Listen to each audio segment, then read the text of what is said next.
And we are live. All right, thanks, Meg.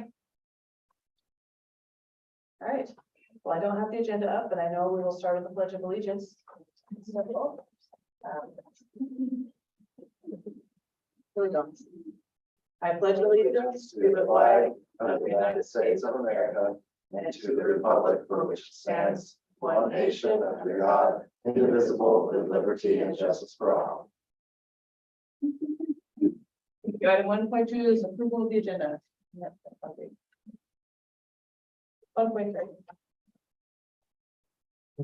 Oh, thank you. Do we have a second? All right, any discussion? All in favor of approval, please say aye. Aye. Any opposed, nay? Chair votes aye, and the agenda is approved. Item 1.4 is input from the public. This is a period devoted to comments by the public, if any, and I don't think we have anyone here. Is there anyone who would just make a comment? I'm not going to read the whole thing. All right, seeing none, we'll move on to item 2.1, conduct a board goals setting workshop. All right. I think we can just pick up where we left off. Or if anyone has any new thoughts that they want to start off with, they're away.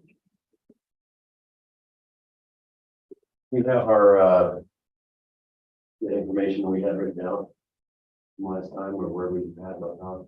So we have the sheets here. Yeah, I think we had one sheet which was the It's wearing out. They don't want to stay on the wall very long. Now, yeah. okay, they should also be attached. Yeah.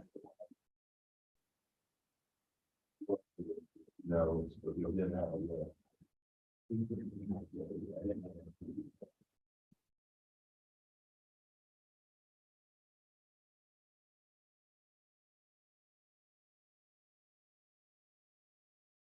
Maybe I missed it from the letter. yeah, I have about three I say there's, or so tentative yeah, goals that we have. well, while we do that, are there other thoughts that people had that they would like to add to our discussion? I have one on the. We were talking about the maps and not to use abstract and we're only going to use maps. But I found out a little more information on that. That I don't know if it will change your mind or not, but I felt like I don't know if you know it or not either. But maps, both maps and abstract were chosen by the state, so they're both state approved. But map shows growth trends. It doesn't tell you whether they're on grade level or not. So it can show they may grow, but it doesn't necessarily mean, so it could mean someone's in 5th grade, they may grow, but they're still in the 3rd grade level. SBAC is based on the grade level standards, so it's our students actually proficient in meeting the benchmarks for their learning. And like I said, they were both chosen by the state, and I don't remember, and maybe someone else in the room does. I don't, SBAC had something for younger grades, but they chose math instead, and I'm not sure what the reason was behind that. I'm not sure. So they're both state tests. And if you look at the percentage of those that opt out of those tests, it's not super high, so I don't think it was skewed. So I think we get a better feel of using maps for interim and then SBAC for the end, just because of that difference. We're comparing, I mean, we're just looking at growth, not whether they're on where they should be. Was that based on the age groups when they were applied though? Because I know the two things we were looking at was kindergarten to 3rd grade literacy, and then we were doing 3rd to 8th grade. Maybe was our other formal, that's why I'm looking for that sheet. Kindergarten through 3rd, 4th through 8th, and 9th through 12. Wasn't that something about that? Yeah, and some of it, the aspects didn't apply, or was it when administered to those groups? Younger ones, I think. I think it was the younger one. Yeah, SBAC is 3 through 8. Yeah, so that's where we were talking about an alternative. It was on the literacy for kindergarten to 3rd grade. Because I thought you totally didn't want to go with SBAC at all. I think That we was the were, impression I got. yeah, I remember that conversation too. And I think, that was, the main reason for that was because that is a one-time snapshot, whereas map is 3 times a year we get to do that test. The one thing I will say that map does provide, even though it is not, even though it's not the actual proficiency that, like, because the SBAC does do that one test and it determines what your proficiency is. As you'll see in the data that is attached to the agenda and that I sent to you all, map, in addition to showing growth, it also projects what your proficiency would be on the SBAC. So even though, and those numbers could obviously be very different, right? Like I could take that spring, I could take the SBAC today and then take the map tomorrow, and my map could be better or right about the same range or worse than the proficiency of the actual SBAC. So that's something that you, again, it just depends what you want to, what data source you want to say is important to you. If you want to use multiple sources, then you can. If for the sake of just having a single, using map because it can do growth and also projected proficiency. And that's why the state has map to go along with SBAC, is because the map is, it's very well, I think, is it Cross is right in the room? Yeah, isn't it like Crossroad, is that what they say? Yeah, cross-reference. Yeah, so like that's the strength of map when it comes to SBAC, is they are very closely tied as far as like how they determine how the standards coordinate, that sort of thing. So from talking to, whether you talk to SBAC or to map, they will both vouch that the map prediction of how a student will perform in the SBAC is very accurate. So it would just depend how. And there's a linking study that MWA has done on that data. It's a picture of the report, so there's a link there that will take you to the linking study where they show all the research that they've done to correlate the two together. Because that's a picture that I took and printed, the link doesn't work, but I can send you the actual link if you want to read the study too. It's probably 6 or 7 pages long. And there's 2 of them. There's one for it's the correlation to SBAC, and then another one for the correlation to ACSD. I can send those both to you as well if you'd like. So looking at Like these maps, notes. I'm sorry, I was gonna say, to me then, things like maps, tests should be proficient, especially since under, what did you say? They don't even start taking us back till 3rd grade. Yeah, it's 3rd grade, and then SBAC. So for 3 through 8, every student takes English and math, and then 5, 8, and 10 they take science. I think we need to look at both. Well, the 3 things, See if one is So- changing over the other, math is improving, then SBAC should be improving. the 3 things we had looked at here were improving kindergarten through 3rd literacy, 4th through 8th grade math, and then 9th through 12 college and career ready diplomas. We were wanting to see improvement in those 3 areas were the kind of things we left off on. And then the other thing was something regarding school safety that we really didn't get to elaborate on too much last time. But it was something that I know, you were passionate about that too. It's something we want to see, it's something that we can set to make sure that we're all our schools are ready. I thought we also mentioned policies and budget were 2 other ones, so I guess we need to decide where we're focusing, because it's way too many. And unless you guys want to expect it. Well, let's, after looking at the data, let's look at the kindergarten through 3rd, since we kind of split it out into grade levels. After looking at the data, we talked about, we want to improve our reading proficiency or math. Which do you think would be the better focus? For me, it's the literacy. I mean, that's the key to everything. I don't think if you're not coming out of 3rd grade being able to read and write, then you're behind, and you're gonna be. Discussion about that. Does everybody agree? Literacy is a good place to focus on for our K-3. Okay, all right. Then I'd say before we move on and look at those other grades, let's go ahead and put together a specific goal for K3, focusing on literacy rates, or, literacy and how we're going to measure that. So, anyone like to describe and how will be described? Okay, so if we're starting out, how do we want the goal to look? Well, I missed the information. Where is K2 or K1 information for reading? Where did I not see that? Can you tell me how was it measured when they did that Malcolm part?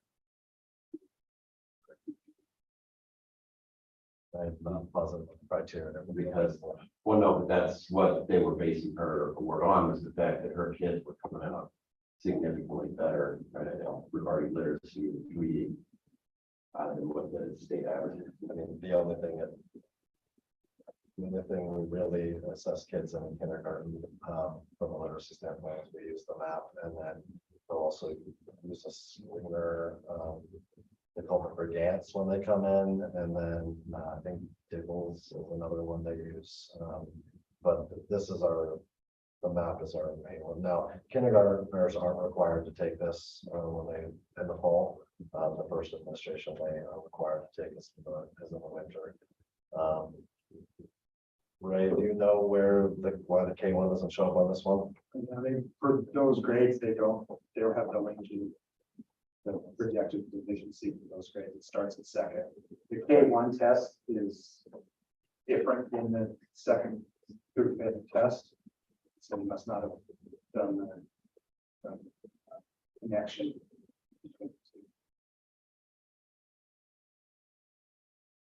I don't know how we tell what to do with that age group if we don't have anything to go by. So wouldn't the goal be though for would you be setting one for every grade level, or would you be setting us something by the time they're in third grade? That's the general goal by the time they're in third grade. Yeah, that's my, Because if that's the case, then we can look at what they're projecting to be at in the third grade this year, and you can say, well, we think it ought to be this much higher, and start making this eventually, which just goes up.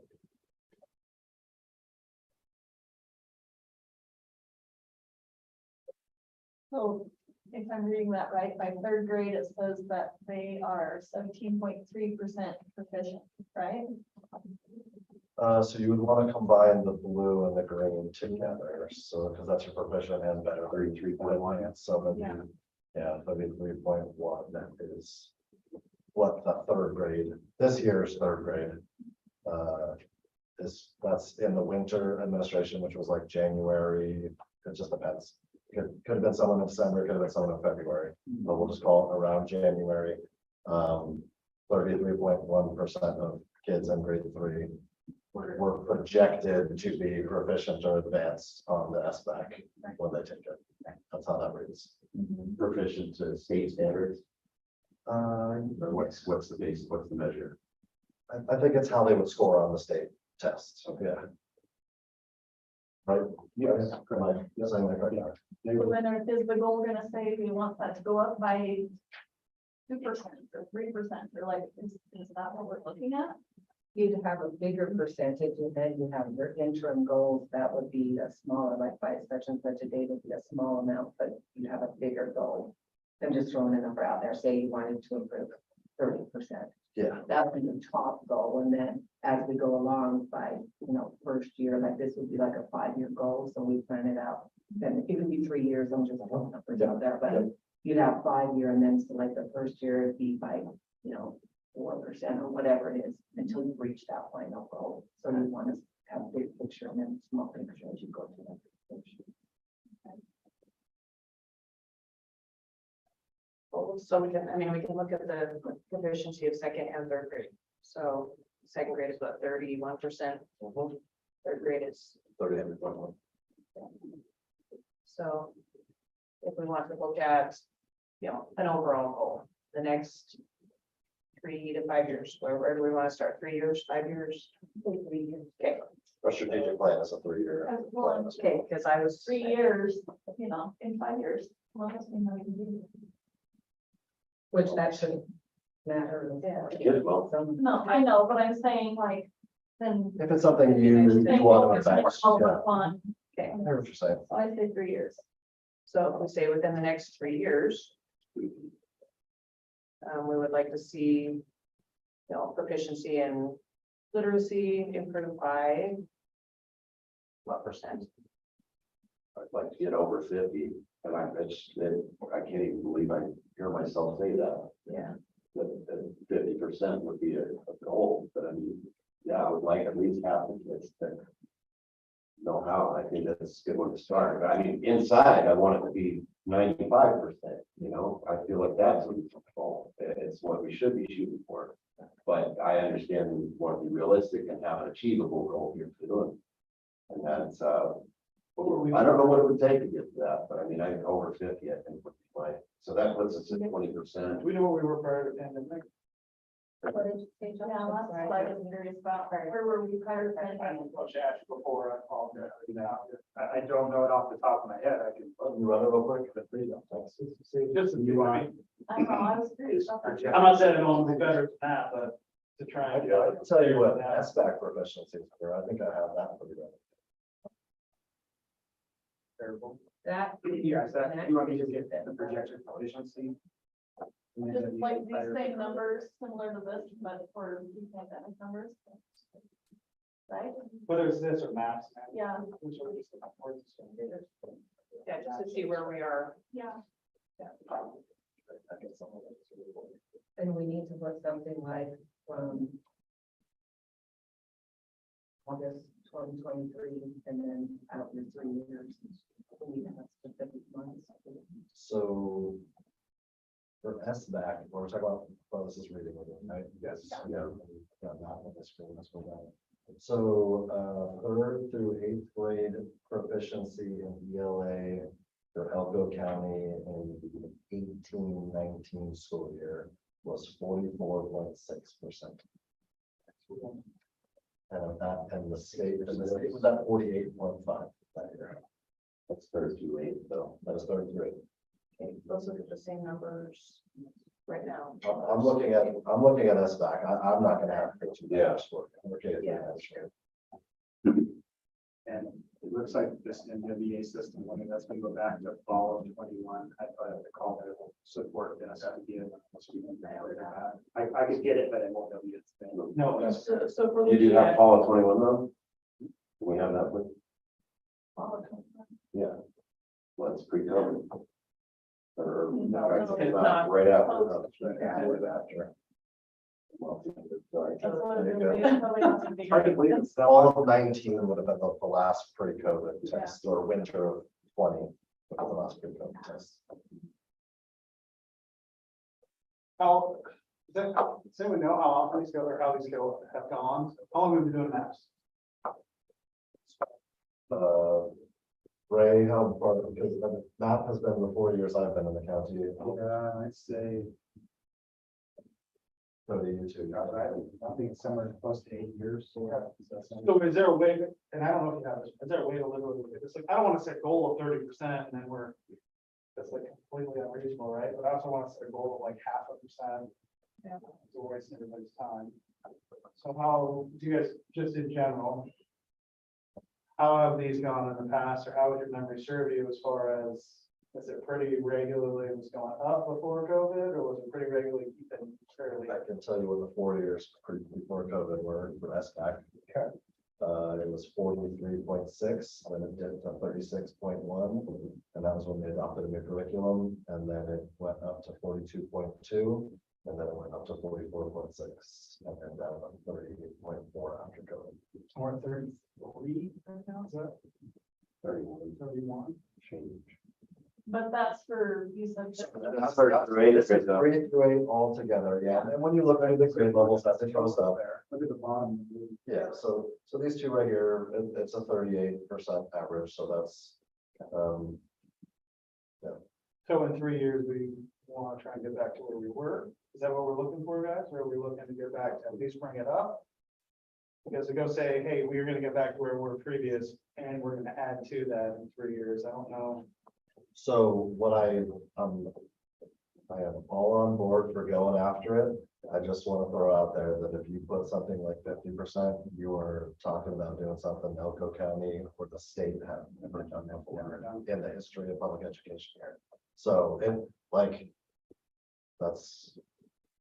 I love the enthusiasm, I love the competitiveness, but I'm just putting into context what that means. I mean, you can always do, so in our office, we do stretch goals too. So you do your goal and then you do a stretch, what would put you out of your comfort zone as opposed to what would do. And so that, I mean, that's not a bad way to do goals either. So I guess if we're working on what we're working on, you could try and stretch it, but I'm with Mr. Anderson as far as let's not try and break the bank here. I think of it as, well, one, when we worked with, Deb Oliver.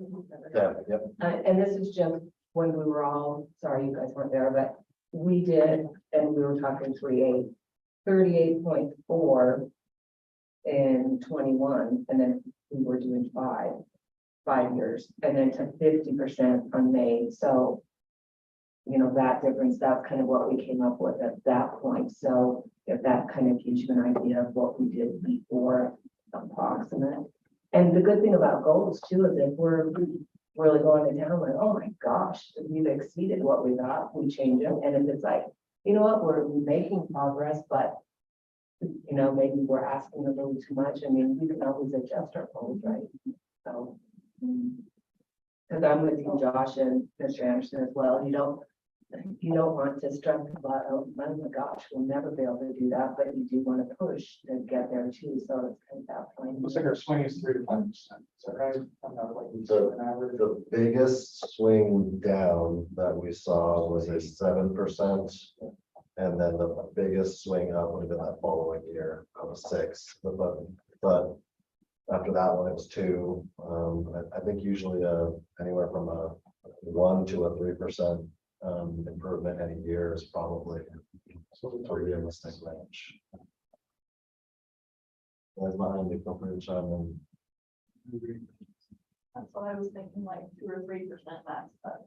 I think that was the objective of the 5-year one, right? Was if we were at 38, we're trying to get to Right, that was the 50, then now you're talking about 12% over a 5-year range, and right. that really is like a 2 to almost exactly a 2 to. Because then we get interim goals, and like the first one was 38.4% in May 2021 to 39.4 May 2022. Well, So they have those small increments, but at least we do something to work for. And then they got a little bit bigger as we went along. Then it was more like 3%. By the final year, it was 3% between the last two. So we're at 38, we're at 38. Sorry, so the 38.4 was the proficiency at the end of 2021. And right now, the average, this would be the number you're looking at right here, this 38.2. And that's that's the projected proficiency from the winter for how they would do in the spring. These kids have already taken this test. They're all done. Everybody's taken the SBAC. So we'll find out what those scores are. And their spring administration of this same test would be higher than that typically from the fall to the spring, that number. That usually gets better. Yeah, even if it means some of the greens turn into blues and some of the yellows turn into greens. So. when do we get that SBAC? Is that in the SBAC that's one of the problems with SBAC is we don't get that till mid-July. Mid-July. The maps, as soon as it's all done, they get that the next day. Yeah, the map is, they can pull that data the following day. I think it would be a good idea after we get those scores to just look at those and make sure that the goals we set using this are appropriate. Yeah, use that as a tool after they return, that use the maps as our data. Yeah. guide. Which- And so then we then can I would totally totally run run those. more on their grade level, 6%. their benchmark versus world board, but we need to do both. Which one we look for? would be the pre-pandemic level. I mean, I don't want to sound like, I'm like, I don't want people to achieve, but like, a lot of moving parts here. Yeah. And it's easy to be like, yeah, I want you to go up 10%, let's do it. But I think if we're 2% over the course of 2% each year, bringing us back to pre-pandemic, I don't think that's a bad goal currently. I think 6% is not the low over the course of 3 years, right? Well, so if we're gonna use just base numbers, we're gonna go from basically 38% right now to 47% 3 years from now. That's 9%, that's 3% a year. So our swing is kind of 1 to 3. I think the 1 to 3 is realistic, yeah. But, or we're not at 38%. I thought we were at like 31 and 33%. So remember, You're looking at it's this. second through 8. I know, but we're looking at just, because the goal is just. We're just second. Oh, gotcha. Yeah, For we third could. grade. Yeah, and I've got that. So second grade is like 31%. And third grade is Third about grade is like 33. So average those, that's 32. 32. So if we're looking at, specifically our second, and third graders, then we go from 30, I'll say 32%, because that's the average of second, and third grade. And if we go up by 3% a year, No, 18, 60. But unless you're able to test the, I just really have a hard time putting my name on a goal with that 40%. Doesn't sound right. It's gonna be comparable to what's going on in there, so, Well, I mean, I want my dollar to go farther than I did. then if it 3 years is, ago. then what's It's not, you figure know what I out mean? is Like, what tools do the schools need to get them to that? Yeah. Yeah. And that's a challenge, of course. Years ago, Lack of funding. a good tale was $1 million practice for a guy. Today, that's not a viable thing.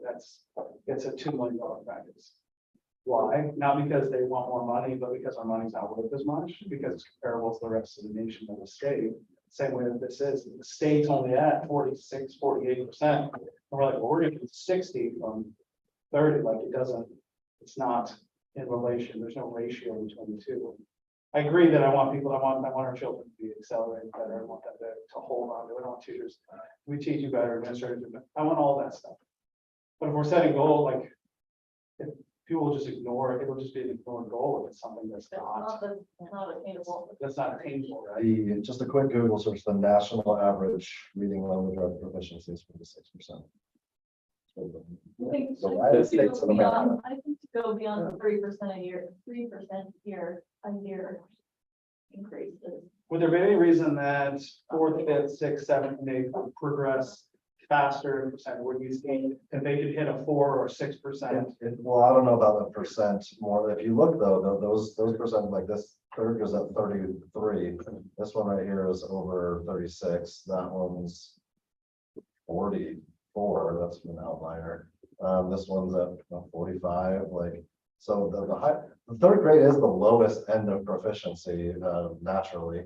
Those are the youngest readers and they're still trying to catch up in the read by grade 3 situation. So as they go up, like we're comparing third grade, which is the lowest performing of the 3 through 8, if I'm not mistaken. So this 38% is with these other grade levels bringing up the average of third grade. So that might be another thing to think about. We're talking just about K3 and having them a certain place by grade 3. That number should probably be lower than that average of 38 because they're performing lower than that bigger group. and we've got it at 32. Basically is our average between second and third.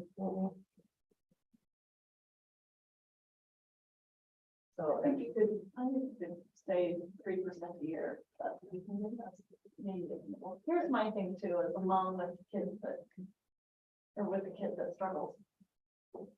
When they make these goals of getting their math test The schools have all sorts of different incentives to get these kids to work really hard through the year and try their best on maps, and they send home letters to parents saying, please feed your kids and make sure they're well rested because they have this goal as a school to do well on their maps test. And then you've got, you know, they have little parties where if you increased on your maps test, these kids get to go off to a little party while the rest of the kids sit back and never get to go to those.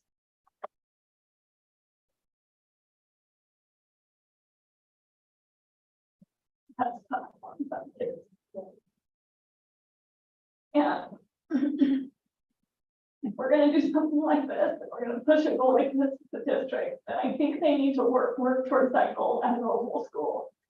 This is what we're trying to achieve as a whole school. If we meet that, we celebrate together. If we don't meet that, then, you know, they need to work on it together because it's really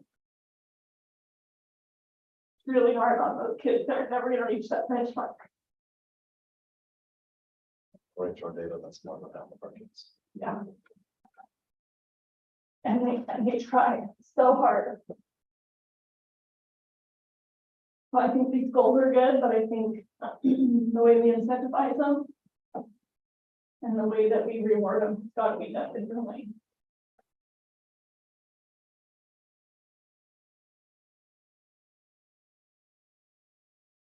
Because it's, you know, I said this last time, it's easy to look at numbers and say, oh, we need to do this. But we have to remember all of those numbers are little people. Yeah, And the people are what matters, not the numbers. and improvement matters, improvement matters. And if it's 1% for one kid and 4% or 5% for another kid, I don't know, I just think it needs to be really looked into. We're not just talking about a couple of kids here, though. We're talking about 67% of the kids Yeah, are. So I just have a hard time accepting that. I'm sorry, but it just doesn't, I mean, either we're not testing them the right way or we're just accepting mediocrity. And it's either one of those I have a problem with. Or we're not providing the. We're not providing the right tools, we're not doing the right job because 2/3 You of the have to kids. do that to work with. I mean, that doesn't change. Yeah. It's how we work with them that. here's the other thing too, though. As a kindergarten, first grade, second grade, third grade teacher, you have so many hours in the day, and then every teacher I've ever seen sends home a reading packet or some kind of reading material that they're supposed to be doing at home. If the parents aren't reading those books and practicing reading at home every day with their kid, you know, there's only so much teachers in school can do too. Right. If we want those numbers to come up, we've got to get parents involved in this too, to where, you know, when the folks come home, the parents are doing their jobs too, of reading 10 to 15 minutes a night with kids and everything else. And how do you do that? I don't know. So I think we're getting too deep into this because these are supposed to be goals that help guide the district. So I totally empathize. I think I really do. And the goal is supposed to be, what are we setting for guidance? And I totally agree. What kind of tools we're giving the kids, what kind of tools we're giving the teachers. I understand, but those are things that you can't set a goal for, like, hey, we're gonna give them this tool, this tool, this tool, without stepping in outside of the bounds of what we are up to as trustees, right? We've got most of these guys back here, this guy right here, that are looking into those things. And we can suggest, right? And we can look into, we can ask questions. But if we're setting goals like that, I think we're jumping in too deep to the thing. Is there things to be looked at there? Sure. But for us to set goals, we're just setting guideline goals. Like, hey, this year you're a track star. You're a track kid, so I want you to run this many miles at this time. Like, that's what we're setting. And it doesn't put the coach that's sitting there, you're not, hey, coach, I need you to do this, this, and this program for it, right? So we're setting the goal of, we want you guys to do this. So by setting a goal of, hey, we want to increase by 3% over the course of 3 years. That's the goal. Now, how that gets done, that's why we have these guys hired over here and this gentleman here. It's because they're the ones that are going to do it. For the most part, this is the way that this should work. So I empathize, I totally do. I want our kids to do better. But I think trying to set the goals for the sake of time, like, we set the pace, and then they're supposed to pick it up. Yeah. And that's why I'm saying, like, if we do a 50%. If I'm a person, if I'm a teacher on the thing, and they're like, I want my kids to read, they want 50% more of the kids, like, you're already saying I'm struggling with these other kids. That's an unattainable goal, I don't even care at that point. I was just gonna add, just from a different lens to look at this is, so our second graders were at 31% in the winter projected. And so if we were to say, and so if you went with the 3% more to make it 35 as the goal for that first year, that would be for that grade level, that would be 4% more of the population. And that boils down to, for those two grade levels, when you average it out, that's 60 more kids proficient or advanced next year than were this year. That's another way of looking at it. And if I'm the principal of a school, that's what I'm thinking. If you guys say we're gonna have to be this, that's the first thing I'm doing as a principal. And I'm sure Ray and I'm positive those three guys behind me are nodding their head. You're looking at that. Okay, that's how many more kids I have to get at my school this year. And that's how that will be internalized by the schools. You're telling me I'm gonna get this many more kids without letting these other kids fall back too. Like I gotta keep all them more progressing and then get this many more up out of the, probably the yellow. And how It's the many reality of extra that. do I need per kid? Right. And how much does that equate to the day, and how much does that equate to the time? Yes. And how many more people, and you want this goal, and now I need this many more paraprofessionals, and I need this many. Like, With a literacy strategist until we're, 1 to 3 and try to figure like that's where the wheels are gonna start turning. They'll start figuring out what that means in context of their campus. If I'm gonna do my part of 4%, what does that look like? How do I contribute? And of course, I more than that. You're always trying to get more than that. But that's another way to think about it. and thank you, that's what I was saying, when there's a lot of moving parts in this. We're at like 60,000 feet. And we need to keep our goals at 60,000 feet. What vision do we want for the future? And that's not a bad vision. So then we'll work with, you can always work with, but like for us to try and dictate or mandate that we gotta change it, this and that we're not giving that away. Yeah. What we're supposed to do next. The implementation is ours to do. Yes, yeah, we definitely. So I'll say one other thing that I think, when Josh talks about, there's lots of moving parts in this. This year, not so much, but most of the years I've lived here, I go and I sit and I've read with kids. And I can sit and listen to them read to me, and they can get on their little Chromebook and take a test. And I could ask them all those questions and they can answer those questions. They can read the words. They get on that Chromebook at this age. And the Chromebook it's almost like taking a computer test rather than a literacy test at times. Because that somewhat limits them. And so we see these lower numbers. But if you talk to their teachers, they may say, well, according to the MAPS test, or according to what we got from SBAC or whatever year, it looks like this kid can't read. However, if I give this child a book and I have them read it and I ask them questions, they can answer all those questions. Or they can answer most of those questions. And so we are looking at data that's not 100% accurate, because there's no data that's perfect. But I think we just need to realize, to your point of, wow, we have, this only 30-something% kids who are proficient. We only have that many kids that are proficient at taking a test on a computer. There could be a variant of 40%. Because there can be a huge variation. Like I said, I've sat with kids and done, reread with them, and they do just fine if they have a little book in front of them and they can use the book and they can answer me. But when they get on the Chromebook, some of them are just like, oh, this is playtime. And they just click, click, click, click, click. And you're like, no, let's go back and take that again. Because remember, we're talking about the book or, whatever. So we're using this data, and that's great. Everybody, adults love data. But the data is not 100% accurate when it comes to the reality of what children can or can't do. So we have to have a base. So if we choose this as our base, great, because we can't go in and talk to every single teacher and say, where is so-and-so? Where is so-and-so? We can't, that's not our job to go in and find out where every kid sits. But this is not a perfect picture of what our district looks like. Yeah, this is what we use. Then this is what we have. Doesn't make sense. It's, yeah. It's what we have to measure with. It's, And and I use the word stupid again. Okay, yes. Yes.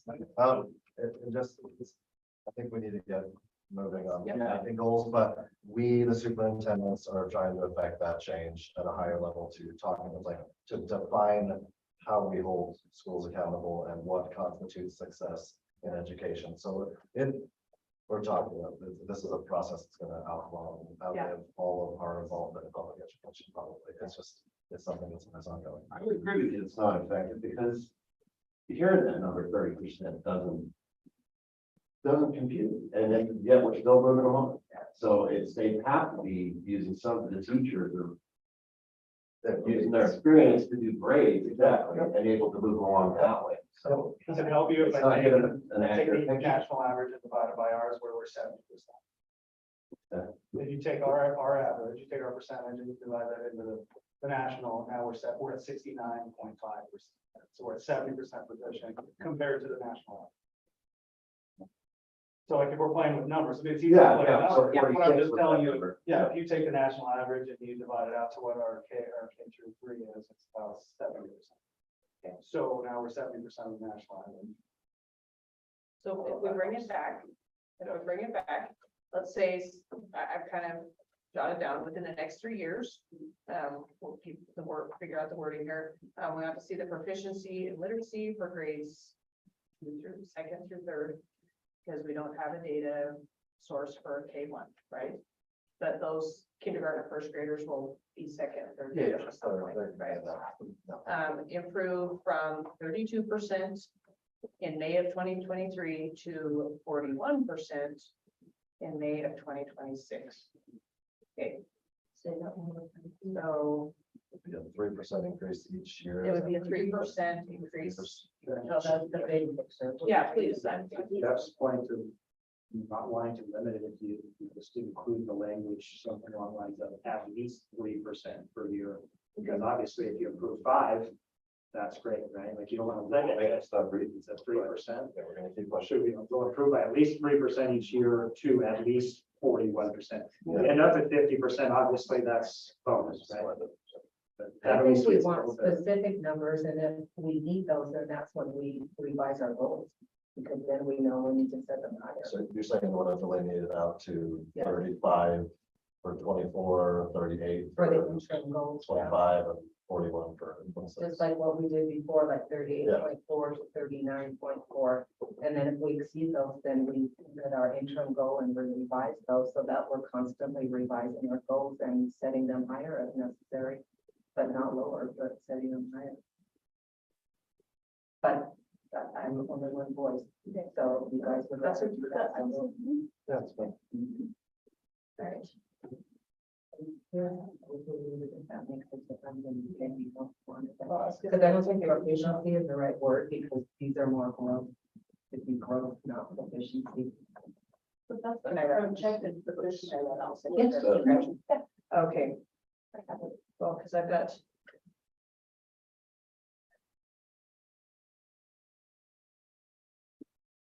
I think growth is a good way to put it. Yeah, because the map measures more than growth.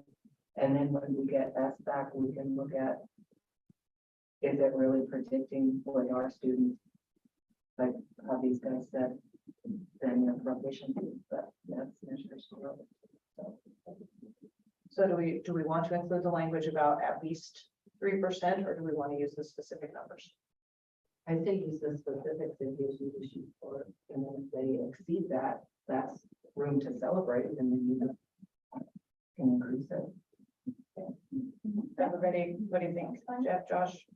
You guys want to use the Those specific were numbers? More specific for people are better, and it also makes it more specific for Mr. Anderson and his team, because they're the ones that have to make sure this happens.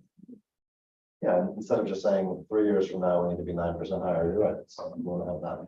Where do we sit in relation to where the ultimate goal is? Well, it also gives you, like, for the interim goal, so throughout this next year, you'll make reports to us of here's what we're doing to improve, you know, so it kind of keeps everybody on top of it. Yeah. Like, oh, okay, it's going well or what, so we can adjust whatever, so you guys can adjust whatever it is you need to make. That difference. Except. Yeah, that's okay. So. Let's go read it again, see, with a couple wording changes within the next 3 years, see growth in literacy for grades 2 through 3 improve from 32% in May of 2023 to 41% by May of 2026 as measured by maps. Is that?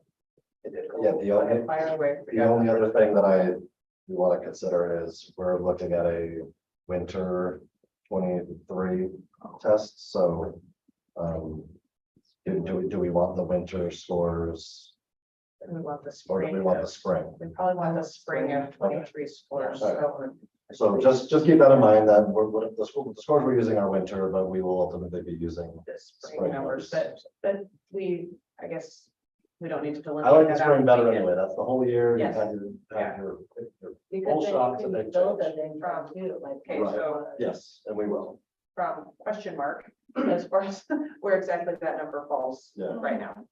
And So then we know it's a 3% increase per year or year next, so 9%. I see. So we're waiting on the actual numbers until we got the spring numbers. Plug those numbers in. Yeah. Okay.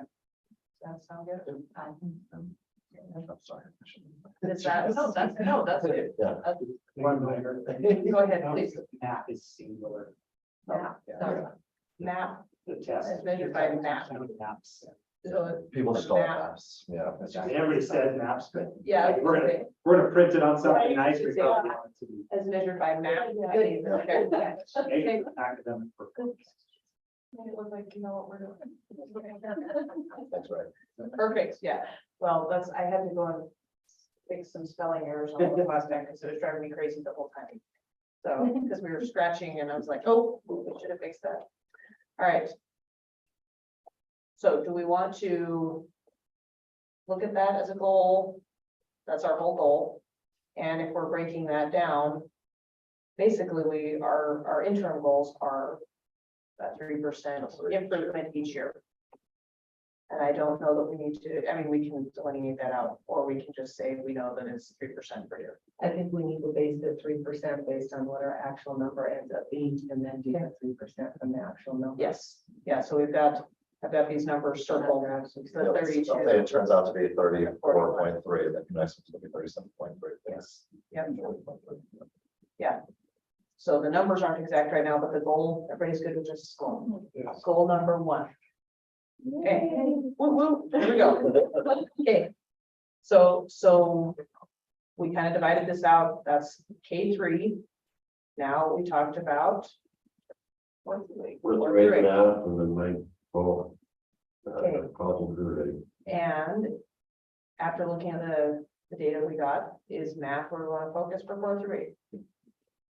So I'll just shout them out real quick. Math is 25.5 for fourth, 23.4 for fifth.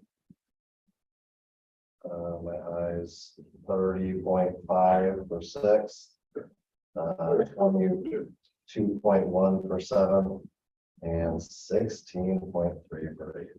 Wow.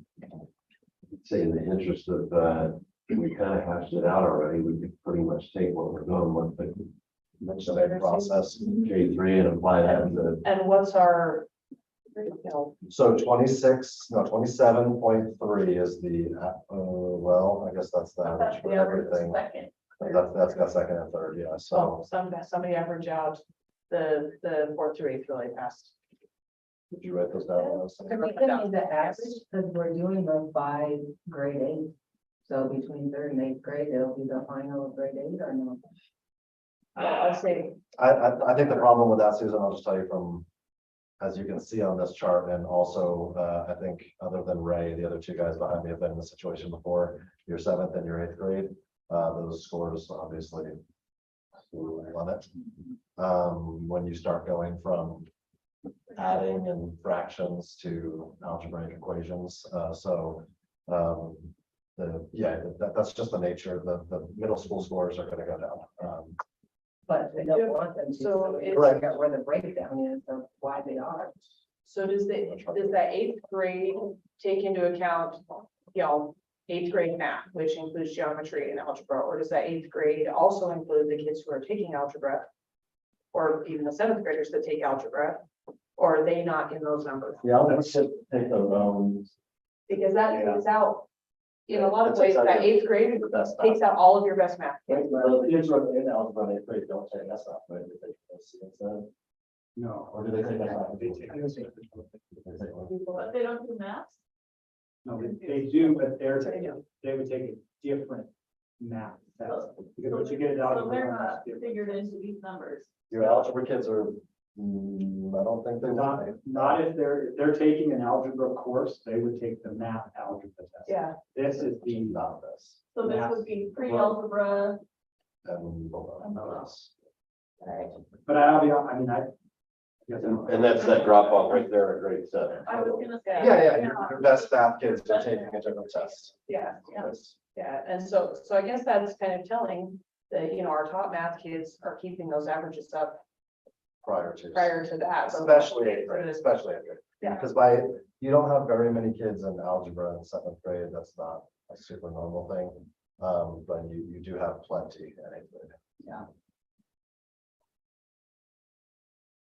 And say by no means we want to discourage anyone from doing advanced math, starting in seventh or eighth, seventh. Sounds like we might want to change the grade level so to match what the data that we have available.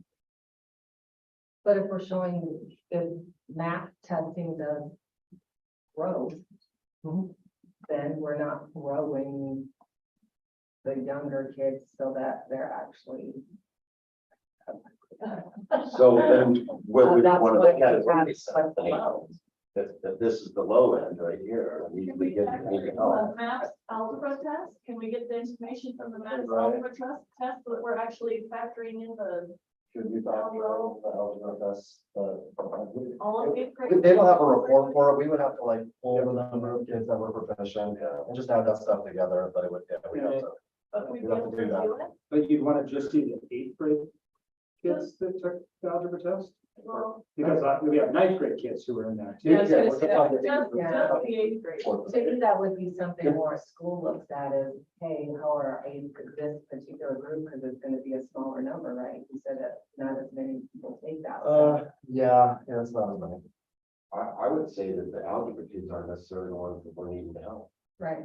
Where we should be looking at, if we were to go just based on seventh and eighth only, drop the other ones, because those are the low scores, we bring those low scores down.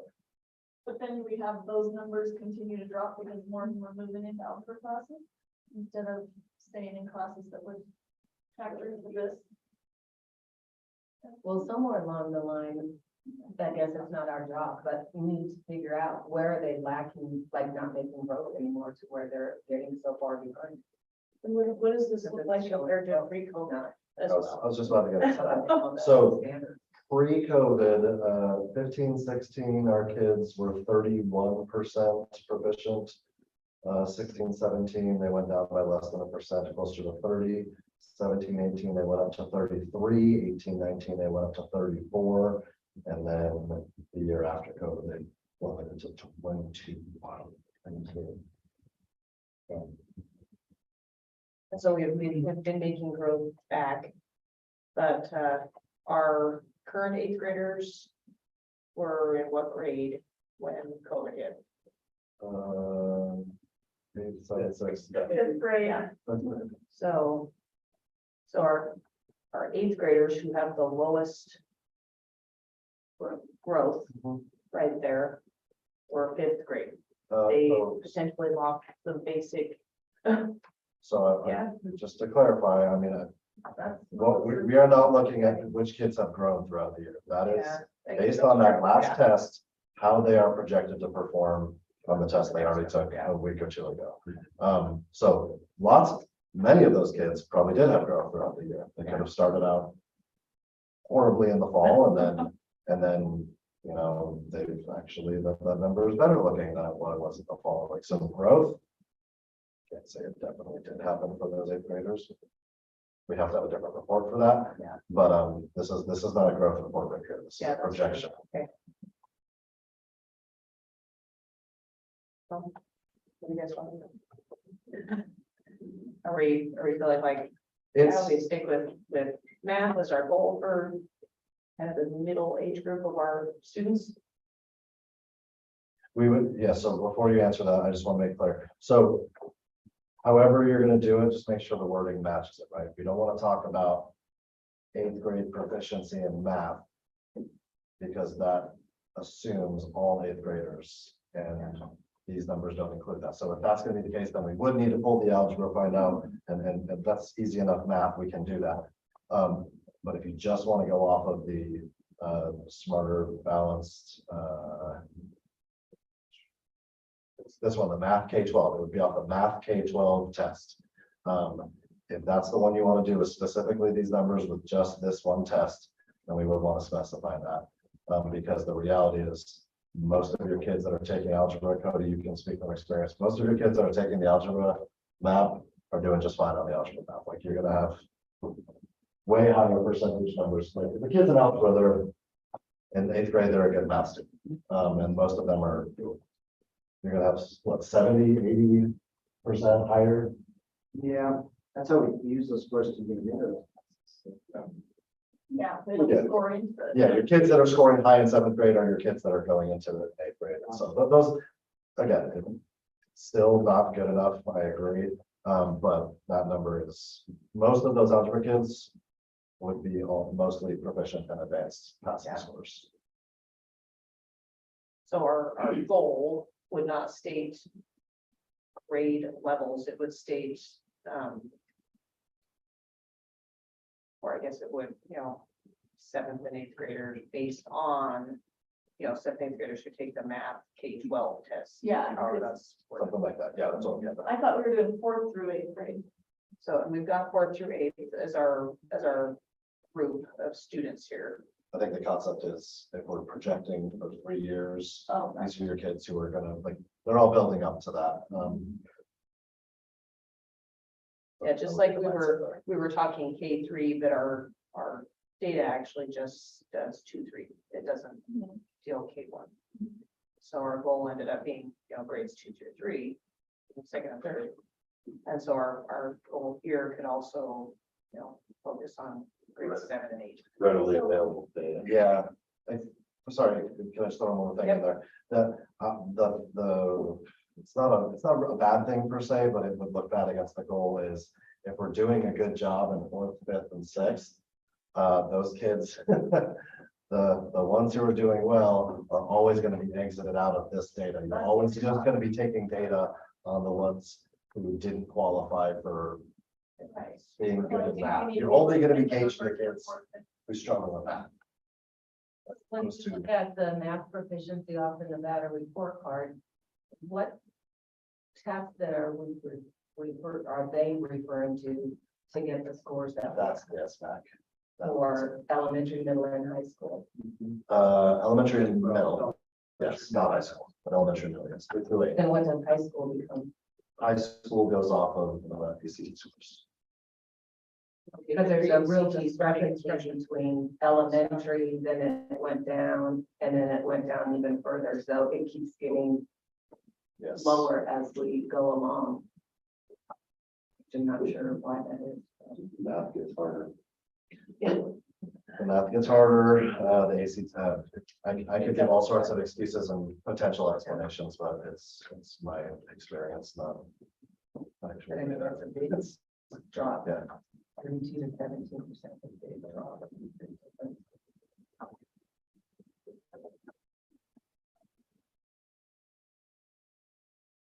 We're trying to do with it. Just trying to figure out how to work the goal so that you're getting accurate reflection of math instruction and performance as a whole for that age group, that grade group. We just stick to the K-12, we're always omitting your best students. For me, this, and having these goals, my idea coming into it is to have kids be proficient as they grow up, become members of society and stuff. And for a lot of people, algebra isn't necessary. I don't use it anymore, hardly. Although I did that in 7th grade and on, but so I think maybe we should be measuring possibly a little earlier Just to get, because you need to be able to do basic math, addition, subtraction, multiplication, division. But, heat maps really. But beyond that, I don't know, if we would. For me, it's stuff I would stick more in basic things. Being able to. So do you say we should go through 4th through 7th Something like that. data? That's where they're getting into algebra and so on. 7th and 8th?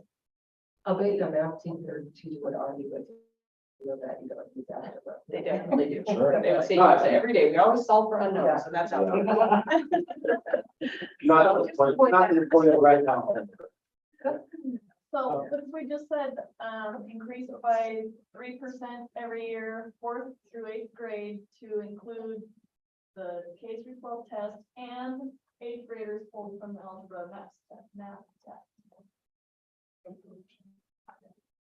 So then you're, like he said, the students that are really good in math, 4th, 5th, and 6th grade, that possibly move into algebra, 7th or 8th graders, they're still getting factored into our numbers.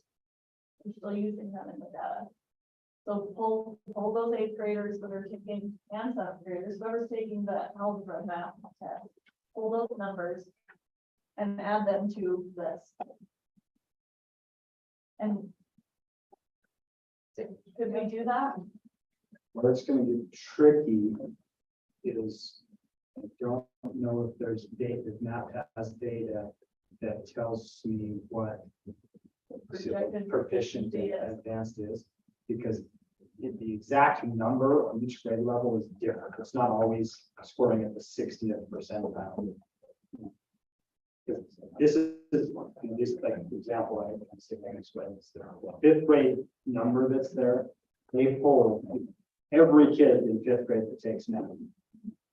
They look at the SBAC scores and you do the statistical analysis to connect that and say, this is the projected percentile over this score of 5th grade. But it's not necessarily always the same at 6th grade or 7th grade or 8th grade. And I don't know if there's data for the algebra test. That's similar. It's similar. What did Justin pull it for 8th graders and a handful of 7th? Right, and I mean, I could pull it and see what their score is, Yeah. but what I don't know is that there's not going What's to the be a linking There's gonna be a study. correlation there. That's If anything about this, like, Yeah. I guess what I'm trying to say is like, I'm gonna make these numbers up. The proficient level at 5th grade might be 67th percentile. At 6th grade, it might be 72nd percentile. Oh, In 8th grade, Yeah. it Oh, yeah, changed. every year. So finding, I don't know what What that that percentile number is. algebra 1 is that projects proficiency. Right. I think I've never asked, but I've never seen it either. And then I think their study is only for the K-12 test. I think if we're looking at, proficiency and having kids ready for high school math, then we look at those lower grades, 4th through 7th. And we say, okay, we want our kids to be ready for high school level math or more advanced math. And instead of trying to tie the algebra kids or the kids who are already doing geometry in 8th grade back into that, we just take, It's a lot of work. it's not worth I don't think it's worth it. Let's do 4th through 7th. So I think we do 4th through 7th with measuring whatever tool is that we use. And, then those 4th through 7th grade teachers, their, goal is to have those kids ready to do more advanced math. Because if they're getting all those steps at those younger ages, then they should be ready by 8th grade. And some kids who are ready by 8th grade, kids grow different, they're gonna So do talk algebra about 9. That's That's okay. pretty algebra. Basically. Yeah. So what do you guys think of that? I think that gives the kids the building blocks. That we're not trying to pull data that might compile things that might not really work out well. That's what I was trying to say. Yeah. Yeah, if we could pull something like this, with the algebra math test, it would work, but when he said it wouldn't work, then that doesn't make sense to do that. But I mean, somewhat those algebra, like those more advanced classes, even though they should be middle school classes, are kind of high school classes. Yeah. So to speak. And so let's talk about the building blocks of math, I guess. The average of those of those 4 grade levels is 25.4%. But we're also gonna be taking the spring for this one, right? Not the winter. Is this the winter or spring? This is winter, yeah. Winter, Oh, did you take out the? so that number is gonna change anyway, right? Right, yeah, yeah. I'm just giving you the baseline, so if we wanna go wherever you want. And then again, just in case. Got, the year after COVID, we were at 22.2 for 3 through 8, and the pre-COVID high was 34.3. So we're about almost exactly 8% behind where we were. So we have been improving. Because we went from 22 to 25. Yes. So we are making a 3% growth. It's not. In that. So for 3 years, then they're trying to do 3% then, or 1 year, 2 and 2 3s.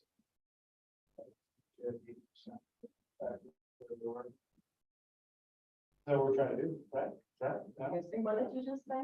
Say that again? So do we want to do 2%, 3%, 3%, because we're doing a 3-year goal.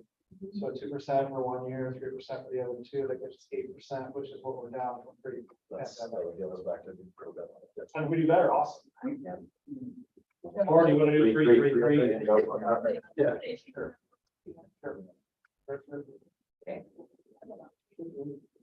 Is that way too much? So, That's where I'm like, listen, I need the district people to tell us. They're doable. I don't want these to be I will say, from my unattainable perspective, goals, because then kids will just get discouraged and teachers will be discouraged and. you guys can chime in. My perspective is 3% is about, usually on the high end of what you can expect for the same. If without making some crazy changes or something, 3% is a good increase. I'll say it seems like that's about 4 or 5% is about what you see in most of the school departments plan goals for improvement. So I think that's consistent with what educators are used to seeing in documents that set goals. So you're right. We always achieve that growth, But we're not way off base shooting for 3. Okay.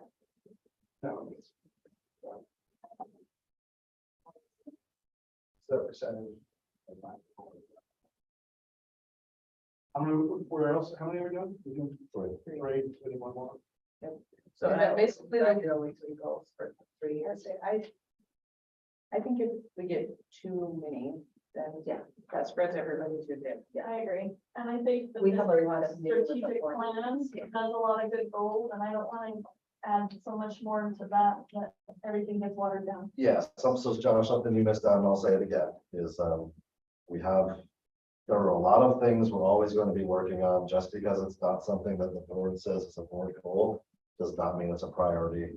It does not mean it's not a priority that we're working on. For example, if we don't have like a school safety goal, for example, we are still doing Hope Squad next year. We are still implementing the safety upgrades to our campuses. We are still doing, STL curriculum as long as we find one we like. Well, and that's all included in that strategic. Right, exactly, because there's so many things in the strategic plan that are part of what we're doing, right? So these would be very specifically things that the board wants to focus on, or direct me to make sure I'm focusing on. But in the meantime, I've got dozens of amazing people leading hundreds of others to affect other positive change, so. So I wrote the goal basically the same as the goal for the second and third graders. And I just changed the grade levels and the numbers and measured by the math K-12 test. Math. Yes. Math. Math, For the math. K-12, Yep. yes, There you go. Okay. that's what I was. That- growth Everything is K-12 if that. growth, math. Growth That K-12. goes in. Growth. Perfect. Perfect. We just want to make sure there's no room for misunderstanding. Yeah, for sure. Okay. Everybody good with that? Yes. Okay.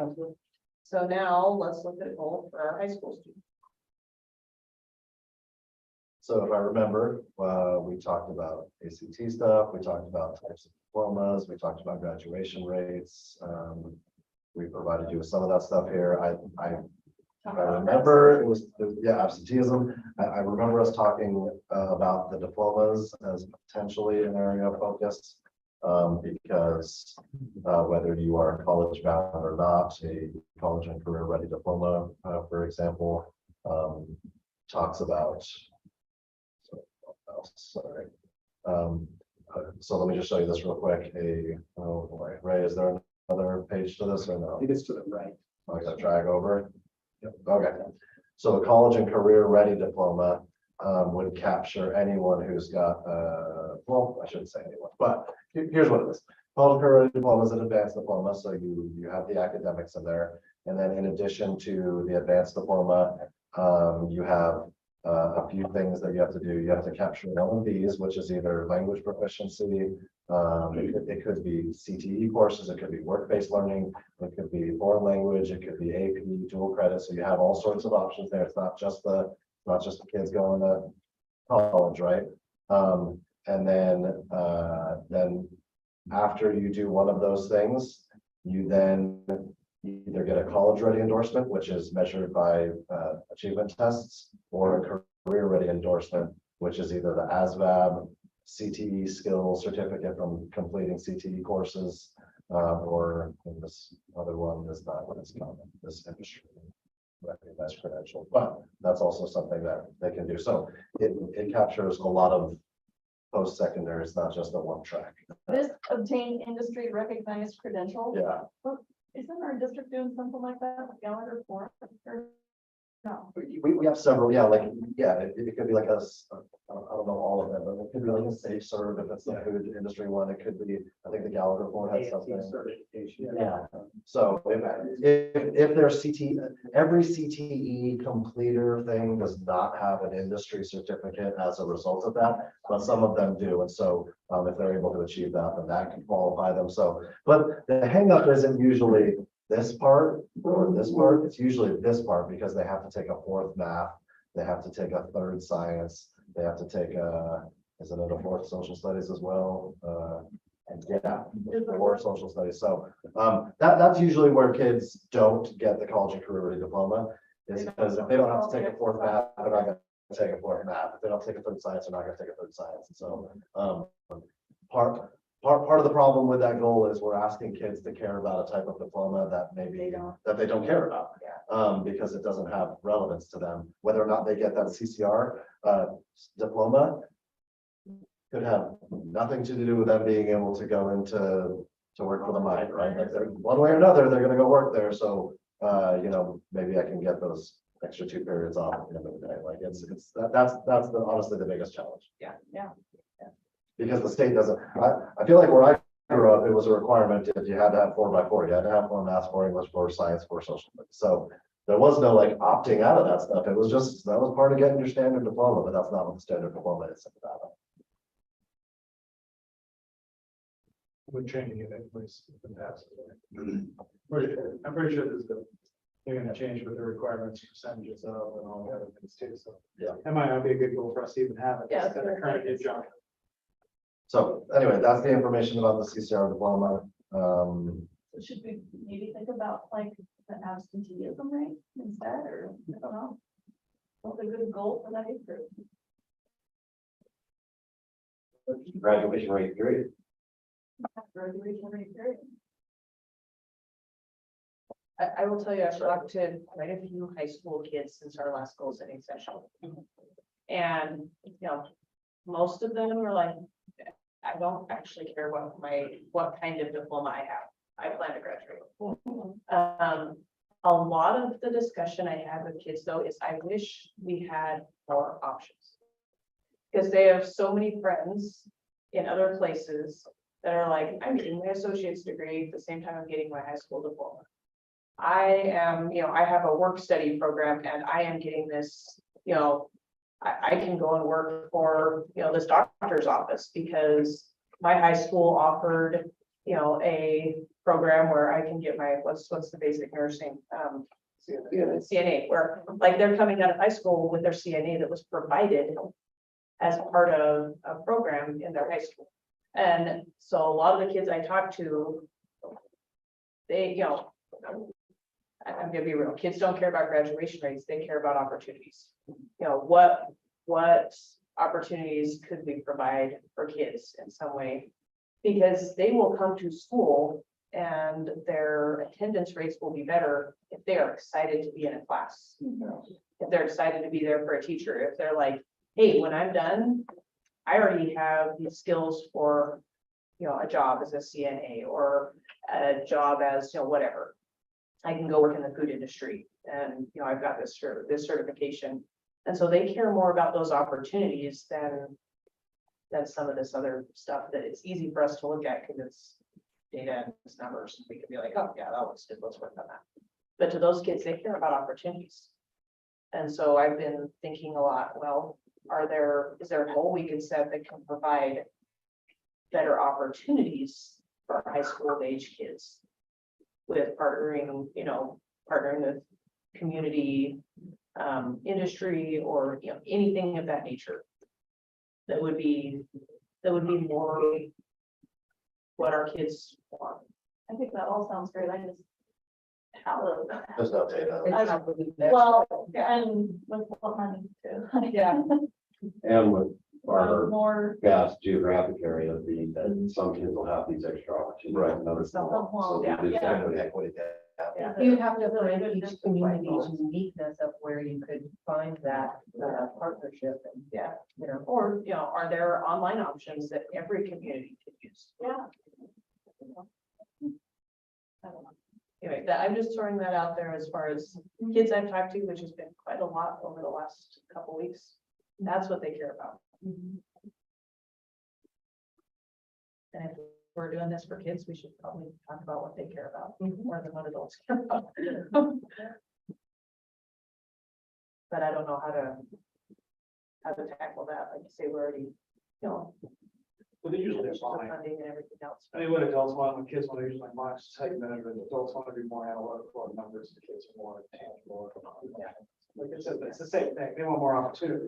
I mean, we could track, and sorry to interrupt No, you're you. good. We don't have the data for it in front of us, but we can track student participation rates, and AP and dual credit classes. We can track student participation rates and CTE course offerings. We can track completer rates for kids who finish those course tracks.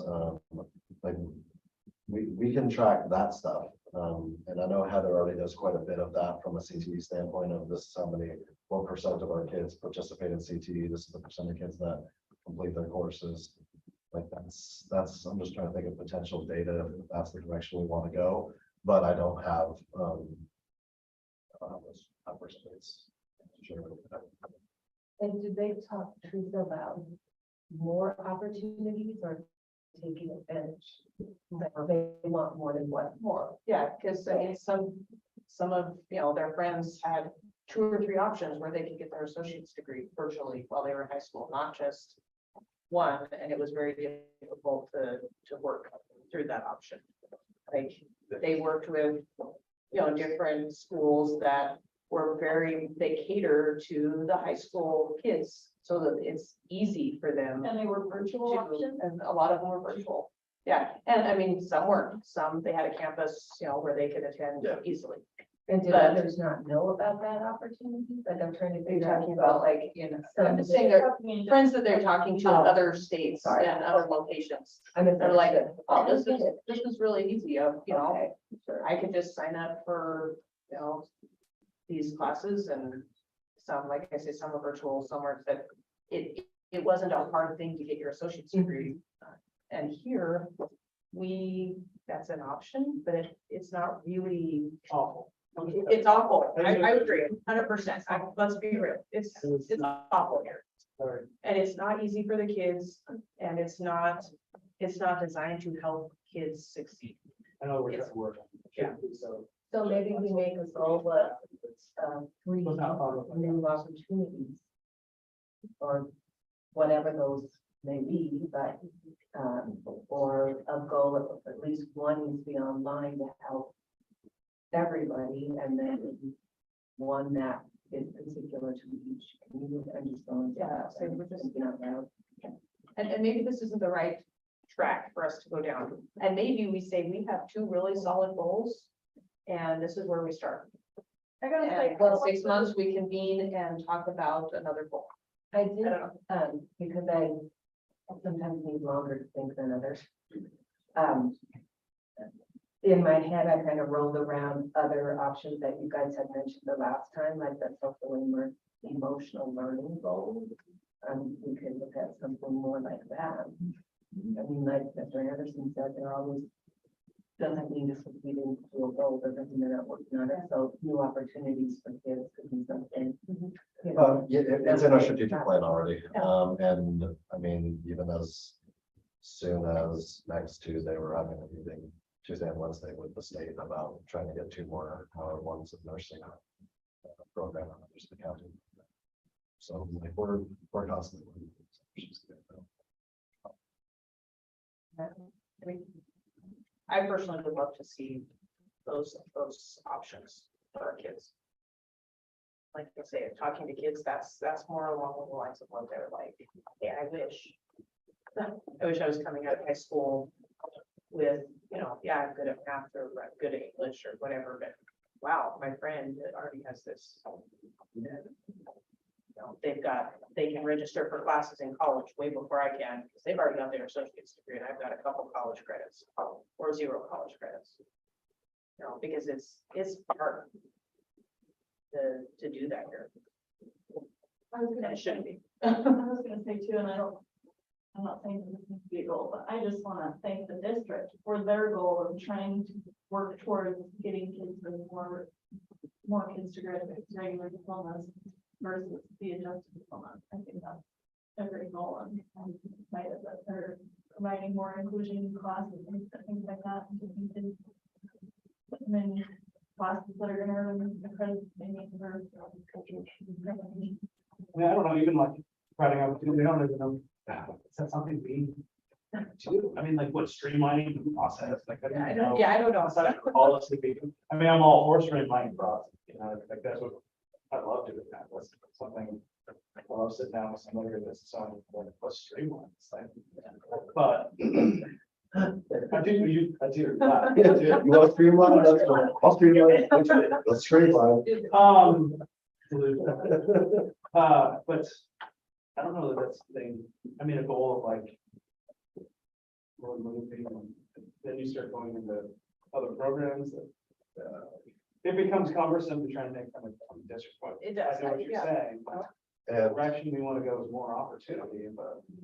And add on to it, like you also, it just depends on availability of personnel. That's what, Yes. like, sometimes we have a program because we got a person to teach that program. Yeah. So, sometimes that's a barrier. Yes.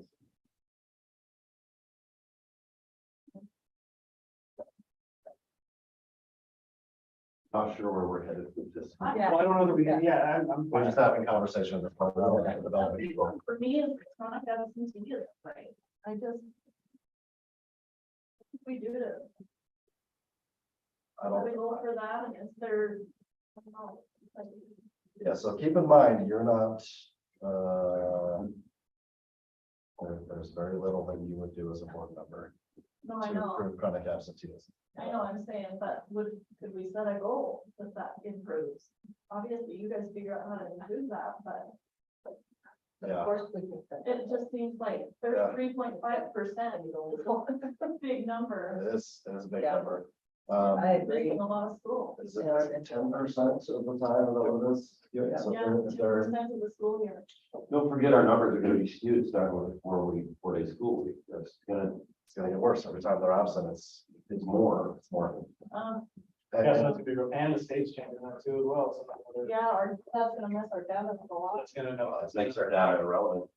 And part of the struggle that I have with this, and this was something that was tough to listen to during our 4-day conversations, and I know people don't want to hear me complain about that stuff, but like every time you take your kid out, because your other kid's got a football game somewhere, and you do that 5 times in a football season, and then they're on the basketball team, and you do that 4 times, that just people taking their kids out because another kid has something going on somewhere alone creates just chronic absenteeism. And that's not counting when people get sick. That's not counting when you go to do something fun. It's just like, until it's important for people to have their kids in school, that number is going to be high. And I'll be honest, sometimes I'm guilty of being like, that's okay. We're like, yeah, you say like, Yeah, my kids are doing okay. I'm sure I'm gonna say it. probably none of us have kids who are 100% attendance all the time, right? Like, it's tough to do. Furthermore, what I've noticed, and this is, I'm not digging against anyone anywhere, but what I've noticed since the time I started as a vice principal to when I was a principal to now where I am, is the teeth and the juvenile justice system are basically filed down to nothing. We will monitor a kid, we will send the police officers to the doors, we will do all these things, and then when it gets to the court, Yeah. it's gone. Like, there's, the accountability is not there. So I mean, there's a lot of challenges to it. I'm not saying we can't make it a goal. I'm just saying, like, I know the efforts that are going into place already to get kids in school. And, you know, some people might point to some of these are high because of, bullying or just students' mental health, or there's things we can do to affect it. But, A lot of it could be the travel baseball and things. yep, that, like yeah. the accountability, not on our end, but I feel like the accountability on people making sure your own kid is at school is not really there. And I'll say with the, more focus on mental health. I know parents that are like, if my kid needs a mental health day, they're gonna take a mental health day. And I don't think we should discourage that. Right. I mean, yes, we want kids in school, but if the kid is in school and they can't, like, they aren't mentally there and they aren't okay. But having a day where they're home or, with grandma or, whatever they're doing. And that helps them come back stronger and they're, helps them do better. Then, I don't know. I've never attended an entire year of school in my life because I was involved in everything. These numbers Those numbers mean These numbers are high though, nothing. no doubt. Like, those Yeah. are high absentee numbers, but basically since COVID, chronic absentee numbers just Yeah. through the roof every Scroll to the right, it shows that. I think what we're missing aren't the kids that are absent from school, I think it's the kids that just like don't want to. Yes. Is that, okay? I'm not so worried about the other ones, but it's kids like are very why are engaged. you not wanting to come to You see? can stay alive, you're not quite a bit. yeah. Yeah, so are we the liver zone? Yeah, wow. Recess to go dance in the rain. So Still have recess. prior to COVID, we were a 14% chronic. Yeah, we were lower. Yeah, today, it's now true. it's at a- The chronic absenteeism has tripled since before COVID. So that's the one that I saw that made me concerned. I thought we used to be lower than state average and now we're higher. What is chronic? More than 10% of students. And that doesn't count like the kids. who Yeah, run for yeah, basketball. if they're gone on an official trip, like on the basketball team, you take me, that doesn't count, right? So that's an addition to. And So what, 180 days, missing 18 of them? It's gonna push on that. Yep. So 118 or more. Yep, So But that should be able. when we get to next year, that's gonna be 15. Yeah, it's a lot. chart to the left, it's days enrolled. Which one? If you scroll back on that chart, that's based on days enrolled. Oh, this If a one. kid moved into the district and has only been in attendance for 100 days. If they miss 10 days, they're not, based on their. That's 10% of whatever they. 10% of how many days they've been in school, yeah. And I just noticed this, I put as of 3/16, that's It's 5, 16. 5. From the day I pulled it last week. So is there anything as far as looking at this data that's gonna help drive decisions for us in making this? Or are we just discussing, these are things to look at?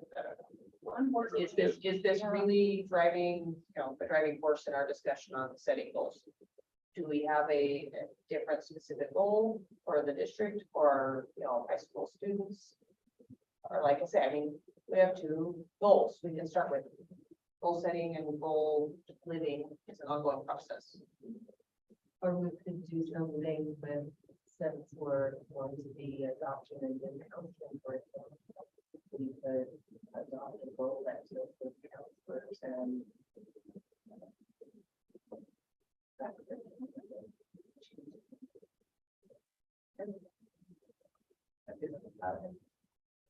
I still am kind of to where I'm like, the district strategic plan, they have their objectives. I feel like maybe just stick with the two, so we don't have to water down what they're already gonna be trying really hard to work on.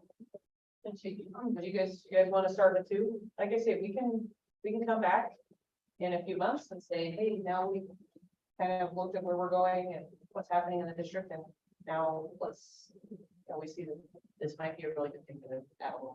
Something else to think about too is you might find that, sorry to interrupt you. As we jump into 4-day, we may find that, Yes. hold on, there's like this unanticipated thing that's really an issue, and we probably need to make a goal of that. Just on my mind. So It might be wait. just knowing that there's no way we're not going to have something like that. Like I can't help but, like, we're gonna do a great job, but like there's gonna be inevitably, there's gonna be Yeah. something that we're like, holy cow, we didn't quite see this one being the problem it is, and now we need to shift the focus to that. So you might, by leaving that third one open, it might just say, hey, I would that's- suspect that, like, for example, this particular issue with attendance might actually take care of itself. I know that if somebody misses the day, it's that much more, but with only 4 instead of 5, yeah, and different absences like that, I actually expect that to naturally go down, the attendance, chronic absenteeism to go down, attendance to go up. So that would be my guess. It'd be interesting to see a year from now where we're at. But that was part of the argument for and why I made that, my decision on that. It was to help improve it. I would like to see the opportunity.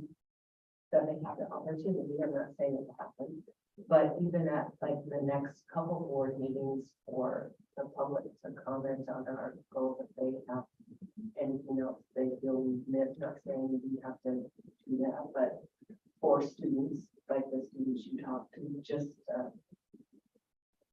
to try to reach out to the public. Yeah, I think that's a good idea too, Susan. I know that was, back if I remember from Deb's, Silver State governance training with us. She kind of indicated that once you have your goals sorted out, a good step would be to present those to the public and seek some input. Okay, so I'm okay with running with these two and seeing what we can pick up along the way towards next year. We're not included from adding to it even this fall, or even maybe let's set it something to where, what are we in end of May? Let's look at this again in August or September. or do we want to wait until Wait a full year. we want to, well, even maybe wait until we've gotten to the 4-day with the whole district for a little bit, Yeah, so we can kind of see. say end of year, or like a year-end review of our goals, we can set something up. We'll be processing those goals so next year, so there's no process, because I would like to see Mr. Anderson come up with his own SMART goals and action plan for our goals. And present those at some point before we get started. And then, I know I've said this before, but I really think we need a calendar that puts everything out there, like, here's when we do this, here's when we're gonna look at this, here's when we need a quarterly report on this goal, here's where we report on this goal, so that they're not all in the same day, you know, so that we're getting our board meetings back to student focus. You know, and speaking to that, which is a suggestion to come out is, we do have certain things that occur every year. Not just with goals, but with budget, with deadlines, with things like that. It would be nice to have a yearly overview, something like that, so Yeah, So we we're- should have all that on the we calendar. kind of know what's coming agenda wise. They also suggest if they need that Crado person, that because our goals are set for 3 years, we should have a 3-year calendar. Here's what, so we know what we should be looking at, or even those things that you're like, oh, we're supposed to look at that. Because I know for me, if I don't write it in my phone. Yeah. Or make myself a sticky, like the older I get, of course, the Yeah, I have to put alarm, I have to put my name on it, so I remember. So I will say, since we are using map tests to, to, as our data points on these, we can review these after each map test. Yeah. And so, we want to wait till the district gets to all their map tests or those grade levels, but we can review them, say the week or the board meeting following completion. Yeah, Those map tests. How it's set up that way. Yeah. Is that how? To see what are the little small improvements, it looks like we're on track to meet the 3% by spring map test. Yeah. And to me, that would be a superintendent report, so he can fill us in on what's happening. That sound good, everybody? Yeah. Because that way they won't necessarily happen at the same time, or they could happen at the same meeting if we get all the math and all the ELA done. Yeah. I would Show up at rather the see same on a meeting. different meeting than. I think that just depends on when we get those completed. Yeah. So. We'll just put this as one of our items is we'll review progress. Do schools set after each their map own test math completion. test, like calendar, or did all Yes. third graders test at the same Yeah, time? there's a window set by the state and NWEA and test within that window, so. As soon as they're all in, then we'll. Yeah, and we usually, I don't know, towards the beginning of that window, Ray will email out and say, hey, please let us know when you're planning on testing and because in the end, he has to finalize and close that window entirely for people to be able to pull their data. So, yeah, we keep an eye on that. So usually, I don't know, for example, for the fall test, the next school year, it's usually sometime like late October, early November, that's done, and we would just, yeah, once the schools are done, we can report out on it. Some point at another meeting, I think we need to, obviously not because of tonight, but sometime before the school year starts, I think we need to write up a new evaluation for the superintendent based on the goals, so that it fits more and that it gets started before the year starts, so that Mr. Anderson knows what We'll we're put this during the expecting. summer, because we have talked about doing that, so let's calendar. I'm just trying to pull it up, their new evaluation tool, based on the goals. Is that not gonna be a tonight's meeting either, or will we? I think you just said you wouldn't be for the whole clock. I think we may potentially not. Okay. So, It's all in it. yeah, potentially. All right. So, okay, is there any other action we need to take? We have got 2 goals that we plan to share at the next board meeting. We plan to review these after the test completion of each of the 2 separate content areas. As throughout the year, during the summer, we plan to write up a new evaluation tool based on the goals at one of our meetings. Is there any other action we need to take? And I don't know that we necessarily need, or we can take it as consensus that these are the goals, because I don't think we necessarily need a motion to accept them unless someone wants to make it real official and make a motion to accept these goals. I'd like to wait to see a map of anymore before we, just to make sure. Just because it's no rush, it's not like. Yeah, I was gonna say, they're gonna be implemented for the next school year. Would you, okay, I guess I would just need to know when, like, if you want them on the first meeting in June, and then you can discuss it more there and also put it out for public input, so that by the second meeting in June, we can have them in place for the beginning of the year. I don't know if that's a logical timeline. I think that sounds logical. Yes. Yeah, it's going on for discussion. Yeah, discussion, presentation, it'll be like a non-action item, almost like the first viewing of the policy type of thing. Yeah. I like And then just allow, like, an Kayla, it's a sort of interface for feedback, and people want to give feedback, and then they can bring it back. I think that, and we can even ask for public comment during that particular item to get some feedback. Or Good teachers up in here. When do we jump to the first and third? Is that in July? Or August, I guess it would be. I think it was July. I think it was I July, thought we were I thought finishing this calendar. we're finishing this calendar, I think we were finishing this calendar, which ends in June. so it'll be the I'll double check the policy. It will not be the first week in July because we don't have two meetings in July. No, we got So that. it'll be the Would third be week the of 4th of July. July, anything. Right, so I think it'll be the 18th of July. We'll vote it out first. Well, I was looking at our two meetings go later into the month, first on the 13th, second being the 27th. You know, have one right after would make correct same like that. So the 18th would. Okay, any other action we need before we ask for public comment? Is there anyone who wishes to make a public comment? All right, seeing that, we will adjourn. Here we go. Okay, is that your